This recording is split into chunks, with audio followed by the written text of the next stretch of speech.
La Iglesia Evangélica Pentecostal Las Acacias presenta para ti un mensaje de reflexión y cambio, una palabra actual que impactará tu vida. Bendiciones, mis queridos hermanos y hermanas. Para nosotros es de mucha alegría poder compartir con ustedes y con el pastor Olson y con nuestra hermana Nancy, a quien queremos mucho. Hoy yo quiero hablarles acerca de sal y luz. ¿Alguna vez han escuchado esa expresión? Ser sal y luz. Hoy alrededor del mundo, millones de personas se reúnen para escuchar el mensaje de Jesucristo y para experimentar también su obra y su amor. Y alguien una vez dijo que si pudiese construirse un imán muy grande que extrajera cada trozo, cada pedazo, cada influencia, cada mensaje de la vida, de la obra de Cristo en el mundo entero, nuestro mundo quedaría devastado. Y yo estoy de acuerdo con eso. Pero ¿cómo comenzó todo? Yo quisiera que nos introdujéramos en la máquina del tiempo y vayamos al año 65 después de Cristo. Roma es gobernada por un loco maniático del poder llamado Nerón. Él era el hombre más poderoso del mundo en ese momento y hoy en día no utilizamos su nombre sino para nuestros perros.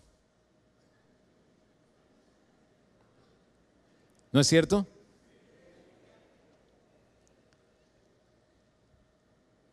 Pero quiero que vayas a las afueras de Roma. Es de noche. 3 familias se esconden en lo que era un establo, un granero.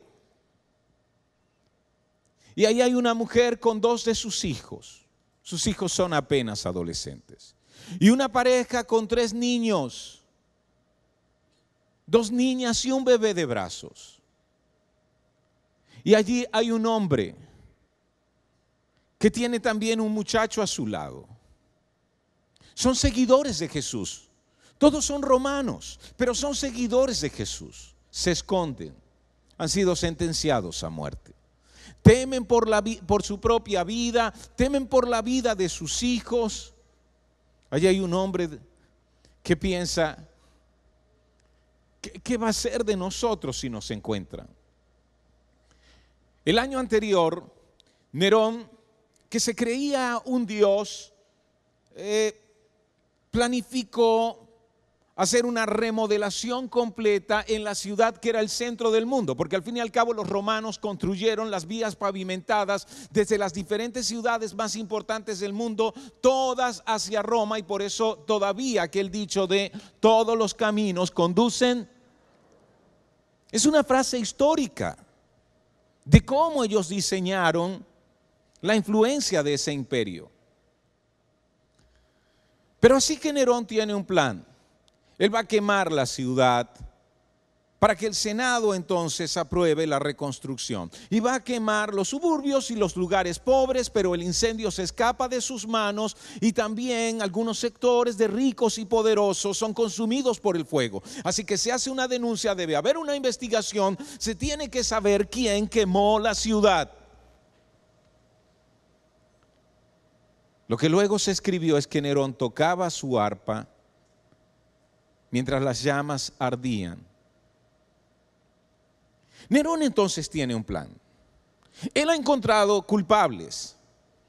Ellos son una multitud cada vez más creciente dentro de esta ciudad, romanos y algunos de otras nacionalidades y que siguen a un tal llamado Cristo. En realidad no se llamaba así, ese era su título. Es un judío carpintero a quien ahora reconocen como hijo de un Dios. Y eso es inconcebible. Si piensas en los romanos, Ellos tienen un panteón de dioses, ellos son los ciudadanos más importantes del mundo. Ellos ven a los judíos como una clase inferior, como un pueblo conquistado, pero ahora muchos de ellos están creyendo que un judío carpintero es el Hijo de Dios. Han conocido su vida, su mensaje, su obra, sus hechos milagrosos. Han escuchado testigos que dicen que murió en la cruz, pero que al tercer día resucitó. De hecho, en los anales de sus historias se registra esto. Pero entonces Nerón dice, fueron los cristianos los que quemaron a Roma. Pero uno se pregunta, ¿cómo fue que consiguió respaldo del Senado para creer en eso? Para creer que fueron los seguidores de Jesús los que iniciaron ese incendio. Muy pocos entienden por qué, inclusive historiadores que han investigado el asunto, ¿por qué? ¿Por qué los seguidores de Jesús fueron perseguidos por Roma? Roma conquistaba a las naciones, cobraba impuestos luego de ellas, reclutaba sus ejércitos para más poder en el imperio, pero tenía tolerancia hacia sus ídolos y hacia su religión. No había perseguido a nadie por su fe. ¿Por qué terminó persiguiendo a estos llamados cristianos? Que por cierto al principio era un nombre despectivo, como decir cristitos. Era una manera irónica de llamarles. Lo que algunos historiadores dicen es que Roma, el ejército romano era un ejército multinacional. Y por ser un ejército compuesto de diferentes nacionalidades, ellos idearon una estrategia para unificarlo. Y la estrategia era por medio de la creencia, por medio de la religión. Ellos entendían que siempre las personas buscarán algo o alguien para adorar. Entonces levantaron a Júpiter como dios del ejército romano. Y luego fueron trasladando esa creencia hacia el César. Pero comenzaron a darse cuenta que había cierta resistencia. Los centuriones y militares que se habían convertido en seguidores de Jesús parecía que no abrazaban la lealtad a este nuevo Dios, primero Júpiter y después el César. Y cuando les decían, salve César, ellos decían, Cristo salva. Así que se convirtieron en una amenaza. Y algunos comenzaron a ser perseguidos por eso, pero solo dentro del ejército. Cuando Nerón entonces dice, estos fueron los que quemaron a Roma porque quieren sublevarse en contra de nuestro gobierno, el Senado creyó y comenzó esa fiera persecución. Y por eso esas tres familias están escondidas allí. Son empalados, sus cuerpos son encendidos, son colocados como antorchas en las calles oscuras. Y el espectáculo de gladiadores ha sido cambiado por uno diferente. Niños de estos seguidores de Jesús son vestidos con piel de ovejas. Y mientras sus padres están encadenados, se les lanzan leones para que los coman. Muchachas muy jóvenes son atadas a postes. Y panteras se las comen vivas. Y hombres y mujeres comienzan a morir. Los están persiguiendo por su fe. Los están persiguiendo por lo que ellos dicen que creen y que han visto. ¿Cómo comenzó todo este movimiento? ¿Cómo comenzó? Comenzó en la nación de los judíos. Y este hombre llamado Jesús hace el lanzamiento de todo esto que cambiaría el mundo. Y lo conocemos como el Sermón del Monte. Y Mateo, uno de los que escribe la historia de Jesús, en el capítulo 5 lo registra de esta manera, desde el versículo 1. Cierto día, al ver que las multitudes se reunían, Jesús subió a la ladera de la montaña y se sentó, y sus discípulos se juntaron a su alrededor, y él comenzó a enseñarles. Jesús sabe que ellos anhelan felicidad. Piensa, está hablando al pueblo judío. Han sido oprimidos por el imperio romano, quienes les cobran impuestos, quienes les han quitado muchos de sus derechos. Este pueblo judío cree Dios enviará a un Mesías que nos va a liberar de esta opresión, que nos va a liberar de este yugo. Ellos anhelan felicidad, así que Jesús comienza a hablarle acerca de la felicidad. Por eso el Sermón del Monte comienza con el tema de la felicidad. Comienza diciendo felices, felices, ustedes serán felices de esta manera. Comienza diciendo serán bendecidos por Dios de esta forma. Y sigue el versículo 3. Dios bendice a los que son pobres en espíritu y se dan cuenta de la necesidad que tienen de Él, porque el reino de los cielos les pertenece. Dios bendice a los que lloran porque serán consolados. ¡Hey! Vamos, Jesús. Tú vienes aquí para desafiarnos, para retarnos, para decirnos que nuestro momento ha llegado. ¿Y esas son tus palabras? ¿Y esas son tus palabras? Reconocer nuestra necesidad, por ahí comenzaremos. Llorando, por ahí cambiaremos nuestra condición. ¿Cómo se llega a ser feliz de esa manera? ¿Acaso no estamos esperando a un Mesías que con alguna forma de poder pueda vencer a quienes nos han oprimido? Y sigue diciendo, Dios bendice a los que son humildes, porque ellos heredarán toda la tierra. Humildad.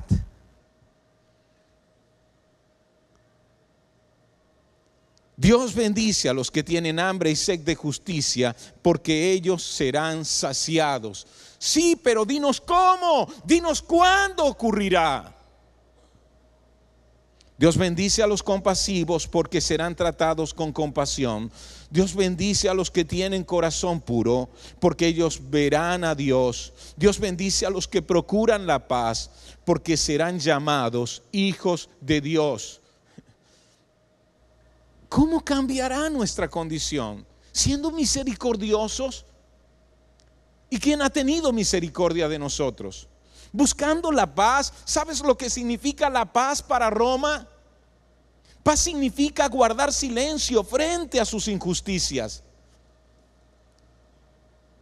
Recuerda, tú eres ese judío oprimido por el imperio romano y ahora estás escuchando a este hombre que está iniciando un movimiento que supuestamente cambiará su condición, y estas son sus palabras. Y sigue diciendo esto que es menos entendible para ellos.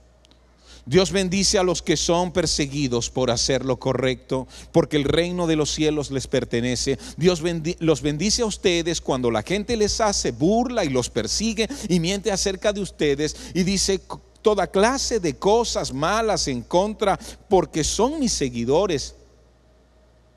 Alégrense, estén contentos, porque les espera una gran recompensa en el cielo. Y recuerden, a los antiguos profetas los persiguieron de la misma manera. ¿Eso es todo? ¿Eso es todo? Así se iniciará el cambio que esperamos. Así encontraremos la felicidad que anhelamos. ¿Tú crees que esto va a llegar a alguna parte?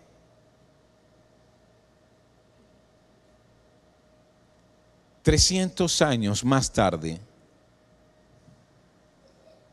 el mundo fue trastornado.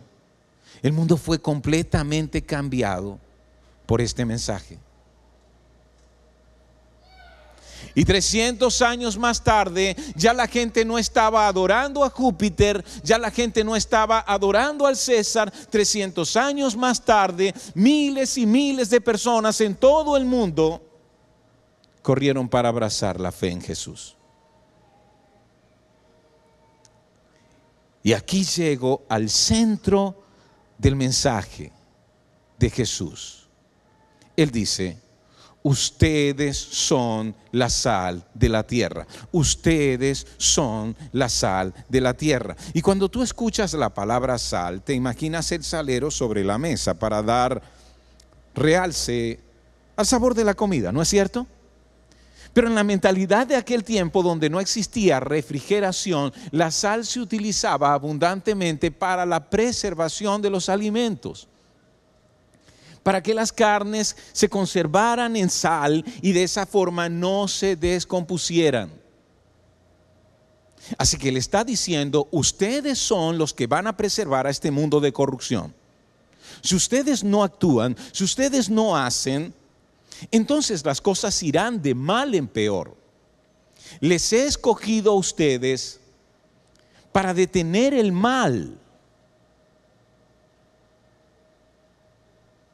Si no conservan, la tierra se pudre, la cultura apesta, las cosas se van a volver muy negativas. Y él está hablando en un mundo donde las personas con el mayor ejército determinaban lo que era lo correcto. Las cuestiones morales no eran realmente cuestiones morales. Era más bien quién tiene más poder. Un mundo donde mujeres y niños eran tratados como objeto y no tenían ningún valor. Donde la misericordia, la compasión y la generosidad no eran vistas como virtudes, eran vistas como debilidad. En ese momento Jesús está hablando en un mundo así. Quizás nosotros no podamos entenderlo, porque nosotros hemos pensado que esto que hoy conocemos como virtudes, misericordia, compasión, siempre ha sido así. Nosotros estamos creyendo, bueno, los seres humanos tenemos una bondad que es parte de la naturaleza humana. Pues no es así. ¿Sabes? La única manera como podemos comprender cómo era el mundo en ese entonces es mirando hoy a naciones donde el mensaje de Jesús no ha penetrado. Gran parte de lo que nosotros suponemos que es de esencia humana común no es tan común. Lo aprendimos. Y lo aprendimos de Jesús.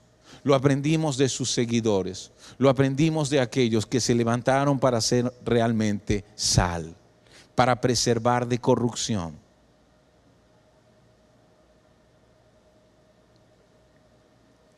Muchas veces, y esto es algo que debemos reconocer, en países llamados cristianos, lamentablemente se degradó el valor de las personas.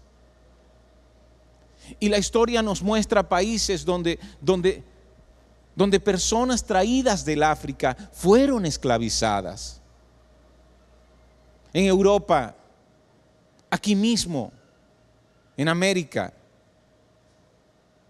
Sin embargo, volver a las enseñanzas de Jesús fue lo que trajo de nuevo libertad. Yo te pregunto, ¿por qué decimos que la generosidad es buena?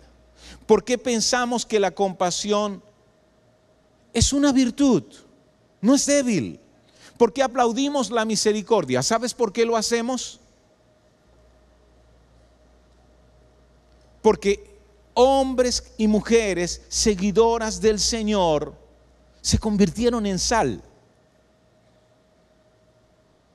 Ellos aprendieron, hay un solo Dios, un día tendremos que rendir cuentas delante de Él. Todos somos hechos a imagen y todos somos semejantes ante sus ojos. Hombres, mujeres y niños, blancos, amarillos y negros, todos.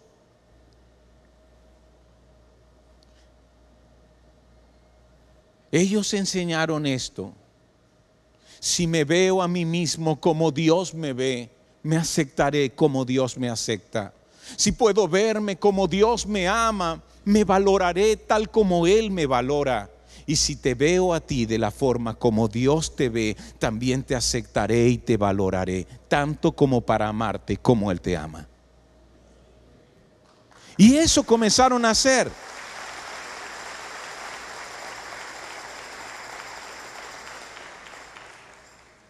Y muchas de estas creencias tuvieron sus destellos en el judaísmo antiguo, pero se extendieron al mundo entero a través de quienes llevaron el mensaje y la obra de Jesucristo. Fue Jesús el que enseñó esta oración, esa oración que comienza diciendo: Padre nuestro que estás en los cielos. Y tú te imaginas cuando un romano por primera vez escuchó que podíamos orar así a un único Dios en el cielo. Él comprendió, ya no es Júpiter, ya no es un panteón de dioses que no tienen ningún interés en nosotros y que nos tratan como marionetas. Esos eran sus dioses. Ahora hay un Dios que es mi Padre y que me ama como a un hijo. ¿Sabes? Eso te cambia la vida. Eso transforma tu corazón. A través de Jesús nos enteramos que Dios realmente nos ama.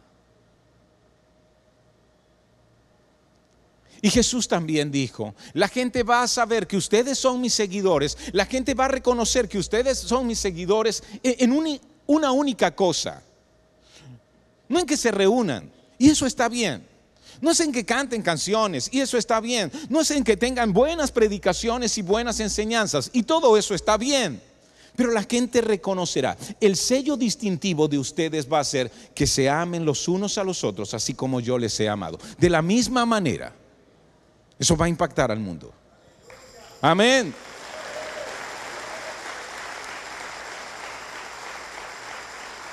Ustedes van a preservar de corrupción, de degradación, de podredumbre. Sin ustedes, las cosas irán de mal en peor.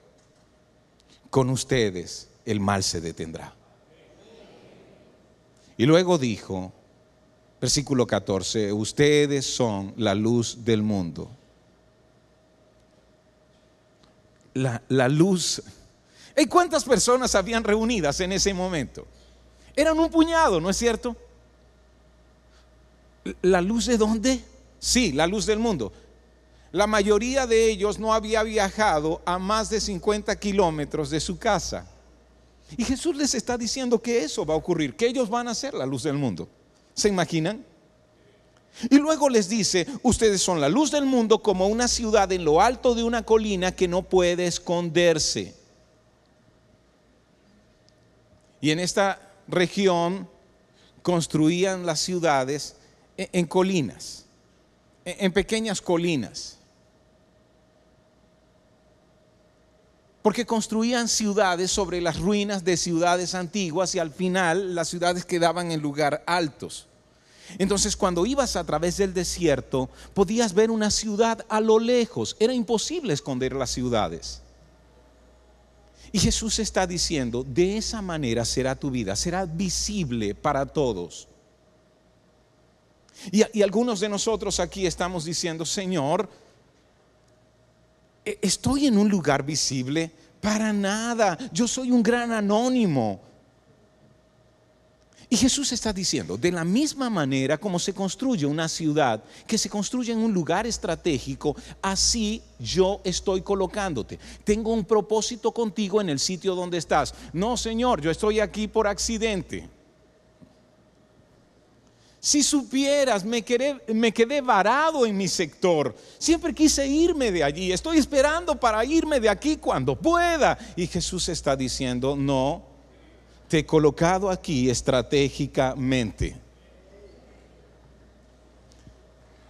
Y en el liceo donde estás, en la universidad donde estudias, en el sector donde vives, te he colocado allí estratégicamente. Bueno, Señor, yo llegué aquí cuando quedé sin trabajo. Bueno, me vine a vivir con un hombre que luego me dejó por otra mujer. Por eso estoy en este sector.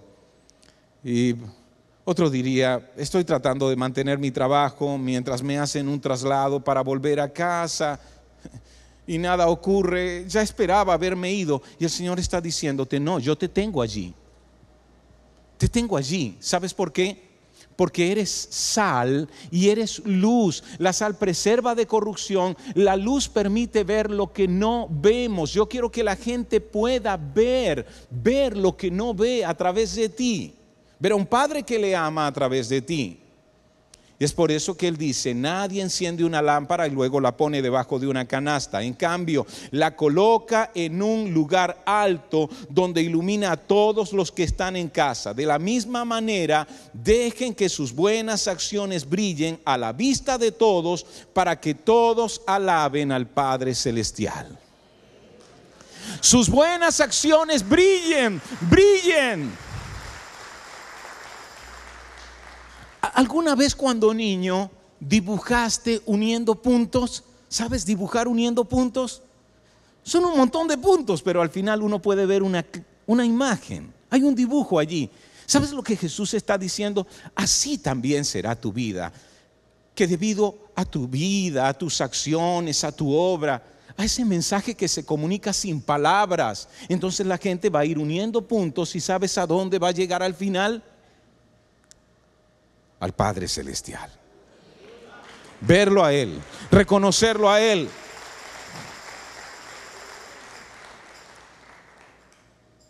Es más que la asistencia un domingo en la mañana. Es gente que dice, me enfermé y me trajeron comida. Y nunca los traté bien, pero fueron tan amorosos y cuidadosos conmigo. No entiendo. Gente que diga, toman en cuenta a los niños. ¿Sabes? Tienen tanto cuidado con los niños de este sector. Muchos de ellos se han involucrado en esto de prevenir el abuso y el maltrato. Muchos de ellos han sido tan valientes para detener esa situación. Y muchos niños que lloraban y se les hacía difícil comprender que había un Dios de amor, mientras un tío lo abusaba sexualmente, iba a crecer como un hombre o como una mujer que dijera, Dios, ¿dónde estabas cuando a mí me pasó esto? Ellos intervinieron y ahora esos mismos niños están diciendo, Dios es bueno, lo trajo a Él. ¿Quién detuvo esta situación? ¿Quién detuvo el abuso que yo sufría? Que la gente diga, son las personas más consideradas, más generosas que conozco. No entiendo cómo lo hacen, pero reparten de lo que tienen. Que un empleado diga, ese hombre me contrató, hice algo que no estuvo bien ahí en su negocio, pero me llamó y me corrigió. Y sabes, cuando él me habló, yo sentí que por fin un padre me estaba hablando para corregirme y me dio una nueva oportunidad. Por eso le pedí que me enseñara acerca de Jesús. Él unió los puntos y esos puntos los llevaron al Padre Celestial. A través de tu vida, a través de tu vida. Amén. Sabes, en el primer siglo los seguidores de Jesús hicieron eso. Se convirtieron en sal y luz, en sal y luz.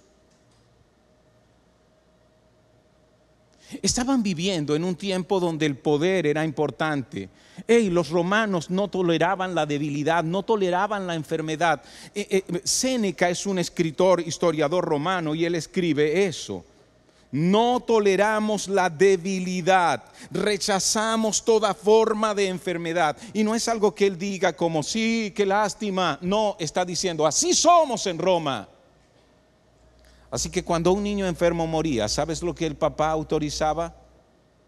Que su mamá ordenaba que mamá lo llevara al río. Y a ese recién nacido que no mejoraba con nada, lo hundían en el río hasta ahogarlo y dejaban ir su cuerpecito. Y este era un derecho que el padre romano tenía. ¿Y sabes qué hacían con las niñas? En el primer siglo se hizo un censo en Roma y había 1 millón de hombres más que mujeres. ¿Dónde estaba el resto de las mujeres? A pesar de que muchos hombres murieron en la guerra, había 1 millón de hombres más. ¿Qué pasaba con el equilibrio natural de nacimientos?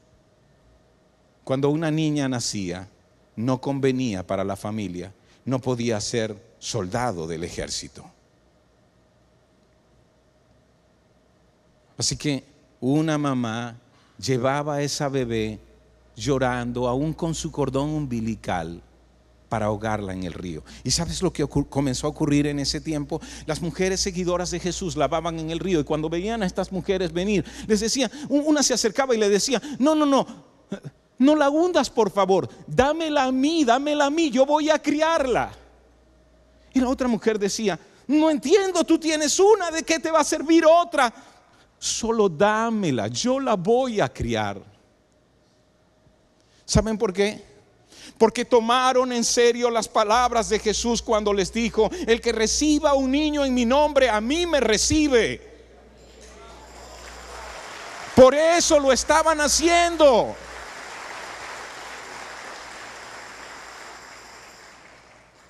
Y cuando llegaron las epidemias, en el primer siglo hubo 3 grandes epidemias que diezmaron la población.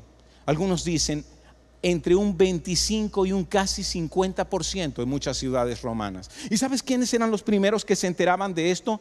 Los sacerdotes de los templos paganos. Sí.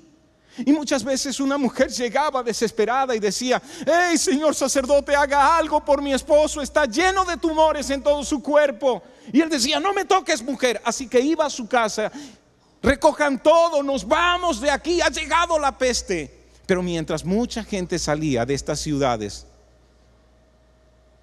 de mortandad, ¿sabes quiénes entraban a la ciudad? ¿Sabes quiénes entraban a la ciudad?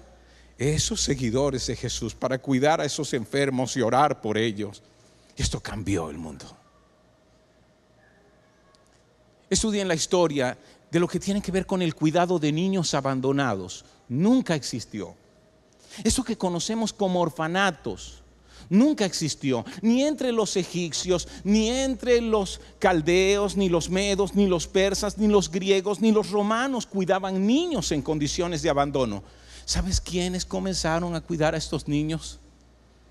Los seguidores de Jesús. ¿Y recuerdan lo que les dije? Lo que ocurría en la arena romana, en los coliseos. Era normal que en esos juegos de gladiadores, cuando uno era sentenciado a muerte, con el apoyo de quienes ahí estaban enardecidos por ver sangre, esos hombres levantaran su rostro y los maldijeran. Pero ahora tenemos a estos cristianos viendo morir a sus pequeños, que levantaban sus rostros y los bendecían. Y la gente no entendía por qué hacían esto. Y salían del coliseo llorando y pensando, ¿qué les pasa? ¿Por qué nos siguen amando?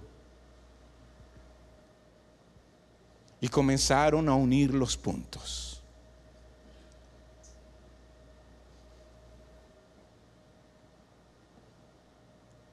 Volvamos a la máquina del tiempo.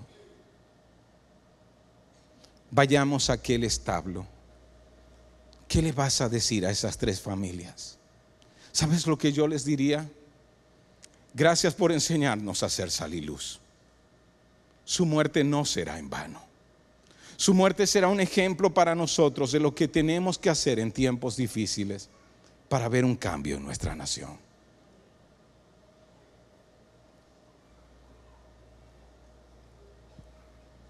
¿Sabes qué eres como seguidor de Jesús? Eres sal que preserva de la corrupción. Que algún día se diga, ellos son diferentes. ¿Sabes? No se meten en enredos, no mienten, no están en corrupción. Sus funcionarios públicos son diferentes. Es increíble, se niegan a pesar de la presión. Sus militares que siguen a Jesús son tan distintos al resto. Ellos están haciendo un cambio. Ellos están trayendo una transformación. Ellos están deteniendo lo que nos está pudriendo. Ellos son luz, nos han ayudado a ver lo que antes no veíamos, esperanza cuando no la teníamos. Que digan, visitaban a los presos, todos se olvidaron de quienes estaban en las cárceles, solo sus madres y sus mujeres los visitaban, pero ellos, a pesar del riesgo, entraban a esos muros donde dentro no hay ley. Y esto traerá un cambio a nuestra nación. Y tú serás protagonista de ese cambio, porque eres sal y luz. Eres sal y luz. Vamos a estar de pie, por favor. Cierra tus ojos allí donde estás. Cierra tus ojos allí donde estás. Y pídele a Dios que te enseñe a ser sal que preserva de corrupción. Dile, cueste lo que cueste, así lo seré.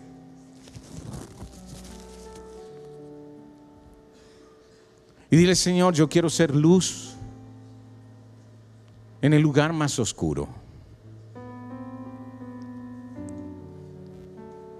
Y algún día alguien va a decir esto, hablando de ti. Él llegó a nuestra casa, se conectó con mi esposo, y desde ese día la vida de mi esposo cambió y tomó un nuevo rumbo, y nuestros hijos fueron bendecidos. Y alguien va a decir de ti, si yo no hubiese conocido a una mujer, mi vida sería completamente diferente. Yo había perdido toda esperanza. Vamos, dile al Señor, Señor, aquí estoy. Soy sal, soy luz. Seguiré llevando tu mensaje más allá de las palabras, por medio de mi vida, por medio del amor que pueda dar a otros, mostrándote a ti para que ellos te conozcan. Gracias por hacerme parte de este tiempo donde levantas a tu pueblo como sal y luz. Amén. Fue el mensaje de la palabra de Dios de la Iglesia Evangélica Pentecostal Las Acacias. Si deseas adquirir este material, puedes llamar al teléfono 213-7031.